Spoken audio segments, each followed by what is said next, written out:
Today we will be making a spooky themed kids craft with all of our Art and Glow products. Once we get our workspace set up, we'll want to pour the resin and the hardener to a 1-to-1 ratio and mix thoroughly. Once your resin is fully mixed, you'll want to get out your Art and Glow glow powders. Here I split my resin into 2 different cups and poured in my powders. Go ahead and mix these thoroughly and then pour them into your mold. Once everything is poured in, you'll want to torch out the bubbles and then let it cure for about 24 hours.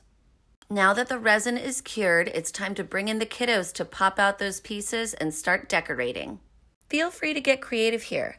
I am using ghosts, eyeballs, and stars. You can kind of just play off of whatever silicone mold that you decided to use for this project. It doesn't even need to be Halloween related. You could always do Christmas. Ornaments hang just as nicely as ghosts.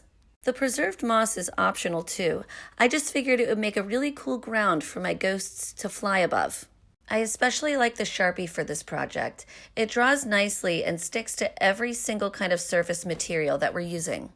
After the decorating portion is done, we are going to get out a power tool. So advanced kiddos can definitely learn a lesson here, but also it can be okay for just the parent to do as well.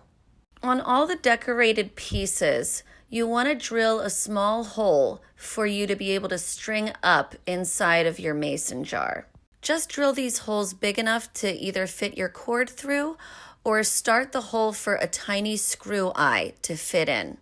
I got out my needle nose pliers here just to make sure those screws are in securely into your resin pieces.